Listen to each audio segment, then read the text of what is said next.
Boy, are we awesome. You and me, we've got it all figured out. You know what else? We're pretty damn good looking, too.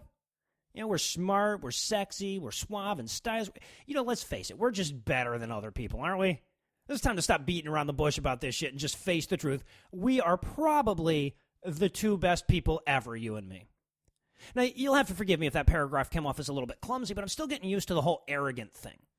I gotta be honest, up until recently, I was sure that I was a frightened, anxiety-ridden, timid geek racked with an inferiority complex that stemmed from the feeling that everybody in the world had an instruction book except for me, but I was wrong. And if you felt that same way, you were wrong too, because I have it on good authority that atheists are arrogant, and that's why we don't believe in God. You know, I have to say, of all the bullshit accusations leveled against atheism, this one probably pisses me off the most.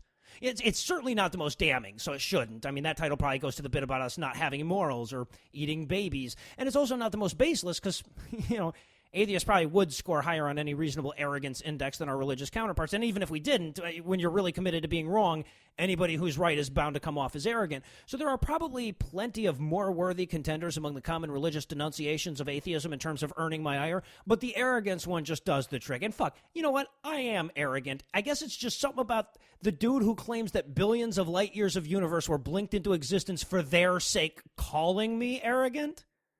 You know, the people who pretend that an omnipotent being could give the tiniest sliver of a shit about them, the people who pretend that the universal laws of physics are routinely violated so that they can find good parking, the people who think that they have the special ability to talk directly to the creator of existence who listens to them, calling me arrogant, that just sets me off.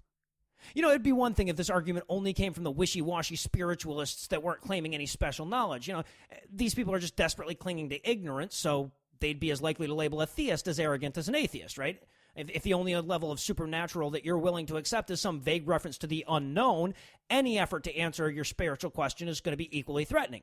So, you know, the person who says God exists and doesn't want you to beat off, accept gays, befriend Muslims, or use his name in vain threatens your worldview as much as a person who says, no, there is no supernatural. So while the allegation of arrogance would be no less stupid, at least it would be internally consistent. But a Christian, a Muslim, a Jew calling me arrogant? Are you fucking kidding me?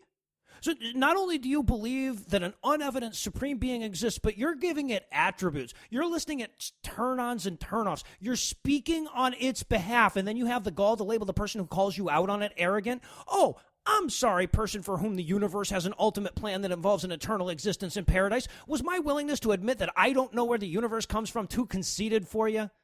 Was my recognition that I'm the byproduct of blind beneficial mutations without purpose or goal not humble enough?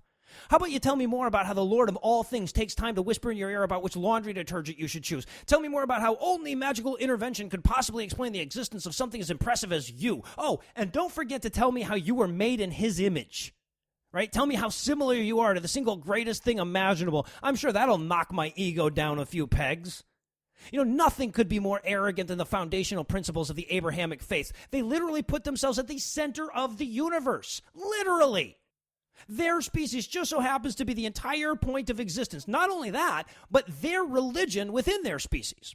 You know, Christian God didn't make the universe so that the 3 times 10 to the negative 60th percent that he cares about could fill up with Muslims. Hell no, he made it for Christians. And not only that, but he specifically made it for Protestant Christians. More specifically, Southern Baptist, but not the one from those liberal rock and roll churches. The ones from your kind of church. Yes, the entire universe was created just so that the fraction of a fraction of a fraction of the people that agree with you would have a place to live.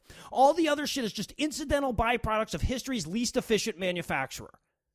Hell, even their humility is arrogant. And I'm not just talking about the way they have to advertise how humble they are publicly. I mean, that's bad enough. But when you consider the source of that humility, it gets even worse. Right? Because in order for religious people to say, I humble myself before, they have to imagine a being that is perfect in every fucking way.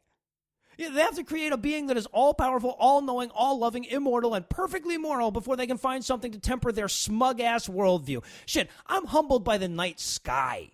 I'm humbled by a mountain. I'm humbled by a thunderstorm. And I don't have to attribute it to something just like me, but bigger in order to get there.